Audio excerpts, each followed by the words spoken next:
Making her second all-star edition, reaching the honor cruise. Yo, so we back in here for another edition of F-ya-Motha, and that was WNBA players coming out on the court with wearing shirts saying "Pay us what you owe us."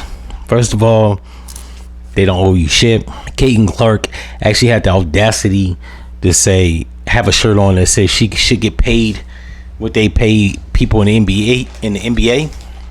Let me help you out. You look like Peyton Manning's little sister. Actually, NFL. Y'all niggas not that good. And it's not because y'all women, but this is the problem that I have in America with women when they make this stupid fucking argument in industries that they say is male dominated. It's not male dominated. We choose to go in that field. Most of y'all don't. I'm not talking about me, but men. A woman said the same thing in a restaurant. I was working as a line cook, and this woman was making this argument that, oh, men are paid more than women. No, men primarily like to work as line cooks, as we like to make work as electricians or welders or plumbers.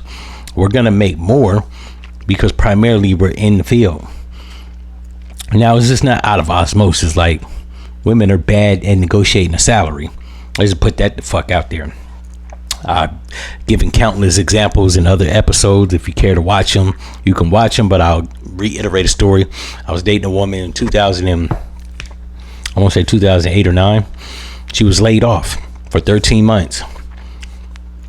She went to school and had the expertise to be an interior engineer and a project manager. Project manager starts off at 90 grand to circa 2009. Interior engineer starts off at $83,000 to $103,000 circa 2009.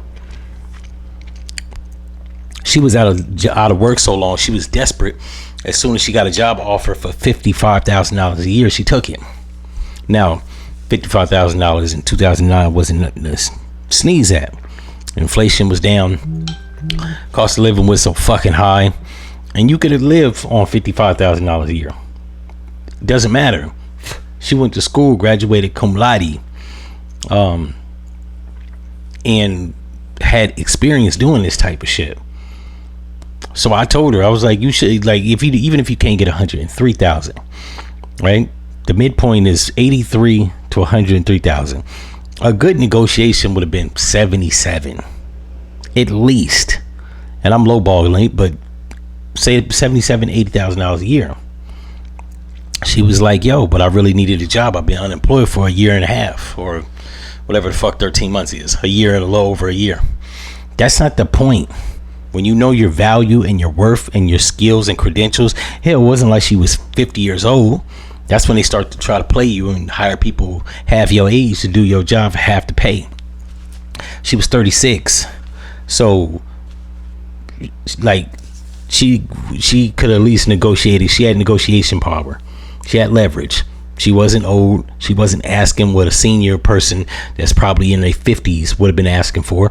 But she wasn't on the low end. She took what somebody 25 would have took. And she 36. That shit didn't make sense. But that's neither here or there. Getting back to the WNBA. Somebody put in the captions here on Twitter that the WNBA loses $50 million every year and has never generated a profit. Like, I don't know if that's true. I'm assuming that it doesn't generate a profit. And several NBA players actually gave $1 million to help them during the pandemic and pay some salaries. Nobody watches that shit because 1, y'all ain't good. 2, y'all can't dunk. 3, nobody gives a fuck. I'm gonna just be the only man in the room that says it. Now, I don't objectify women all the time. However, men really don't want to see women play basketball. Overwhelmingly. Let's just put that out there. It's not entertaining. If I want to see somebody make a fast break to do a layup, I go to the fucking playground and watch kids play. The reason that men basketball is more spectacular because when somebody steals the ball or turns over the ball or whatever the hell, or gets an assist, throws it up, makes an alley-oop, or gets a fast break, runs down court and slam dunks it, that's exciting. Most people can't dunk. That's not over the, like, if you ain't over 6 foot, you ain't really going, you ain't got hops like that, with the exception of Muggsy Bogues and Spud Webb and my cousin. But yeah, typically short people can't dunk. So when we see somebody 6'7" or 6'9" slam dunk, that's exciting. Seeing somebody 6'4" that can't even grab the fucking rim when I'm 5'8" and I can grab the rim. Now I can't dunk because calves ain't built like that, but I can touch the rim. I can jump up and grab the rim. Yeah, it's not exciting. Not only that, these hoes are ugly. Just keep it real. I'm gonna keep it funky. Now, Angel Reese is cute, and several other chicks that play. This is one chick that got a fat ass. She's cute, but the rest of them look like Klingon dykes. I'm gonna just keep it real. Men ain't paying to watch that shit, and it's a testament that women don't even support that shit. Women are the biggest consumers and or spenders. You want a person with disposable income, you poach women. And even women don't want to watch that shit because most women don't like sports. Just keep it funky.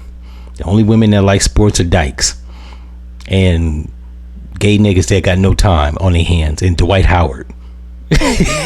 So the audacity of them talking about pay us what you owe us, we'll start putting some asses in seats. That would help you out. One of y'all hoes need to start doing a photo spread for Playboy, and then maybe we might show up. Maybe we might buy more jerseys and buy more beers and hot dogs and watch that bullshit. I wouldn't. The tickets are actually cheap. Like, you could actually get a WNBA ticket for like $100, and that's actually expensive. Nobody goes to those games. It's not worth it, and it's not because they're women. I'm gonna keep it real. There's certain things that women do that it just ain't exciting. Playing sports is one of them, unless it's tennis.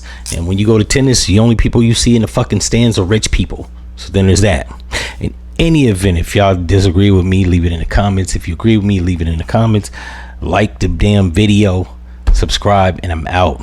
Also, YouTube, I don't understand how the fuck I got subscribers daily, but they ain't watching the videos. Make that shit make sense.